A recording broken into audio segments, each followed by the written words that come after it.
उसके बाईं तरफ जो आदमी खड़ा था उसके सामने जाकर रुक गया। उसने एक पल के लिए ऊपर से नीचे तक उस आदमी को देखा और फिर अपनी जेब से वो फोल्डेड पेपर निकालकर उस आदमी की मुट्ठी में थमा दिया। उस आदमी ने हैरान होते हुए अभिनव को देखा, लेकिन इससे पहले कि वो कुछ कह पाता, अभिनव ने उसे अपना मुंह बंद रखने का इशारा कर दिया।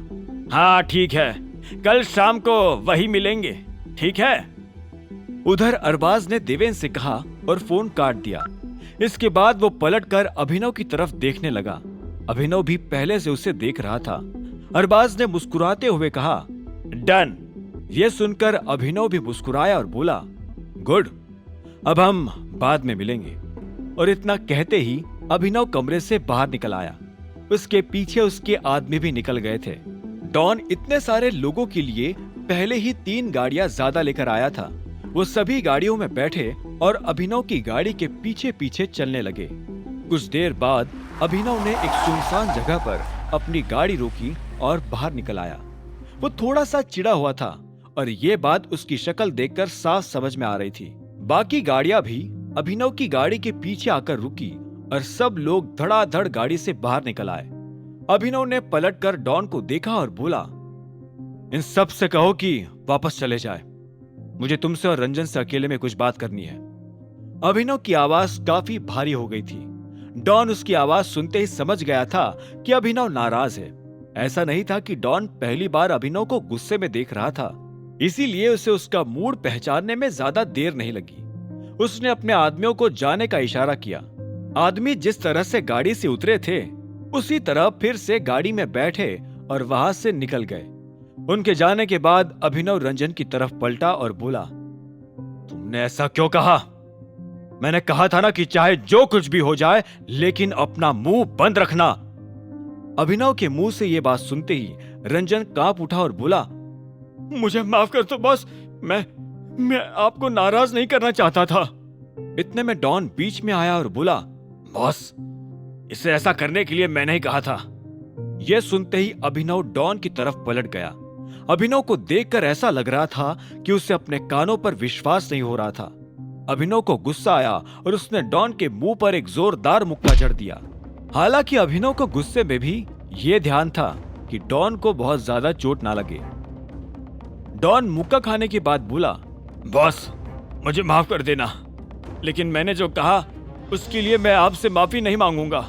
आप टाइगर हो और अगर आपको बचाने के लिए मुझे अपनी जान भी देनी पड़े तो मैं देने के लिए तैयार हूं। डॉन की आवाज में उसकी टाइगर के लिए रिस्पेक्ट साफ झलक रही थी। अभिनव उसकी आंखों में अपने प्रति वफादारी साफ तौर पर देख पा रहा था। डॉन सच में सच कह रहा था, इसीलिए अभिनव ने उस पर आगे वार नहीं किया। मगर अभिनव का गुस्सा शांत नहीं हुआ था। उसने अपने आप को संभालने की कोशिश की और चिल्लाते हुए कहा, किसी को भी ये बात पता नहीं चलनी चाहिए कि मैं असल में कौन हूं। डॉन, मैं ये बात तुम्हें कितनी बार समझाऊं और किस किस तरह से? बात समझने की कोशिश करो। मेरे पीछे लोग लगे हुए हैं। मेरे अपने आदमियों में जासूस छुपे हुए हैं जो मेरे ऊपर नजर गड़ाए हुए बैठे हैं। अब अगर मेरे बारे में सबको पता चल जाएगा तो फिर मैं उन लोगों पर नजर कैसे रख पाऊंगा? डॉन ने अभिनव की बात के जवाब में कहा, आप चिंता मत कीजिए बॉस।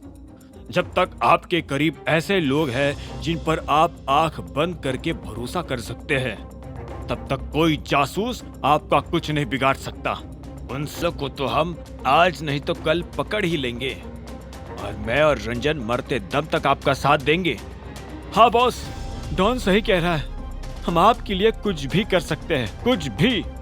रंजन ने भी डॉन की बात में अपनी बात जोड़ते हुए कहा। ये बात सुनते ही अभिनव ने एक गहरी सांस ली।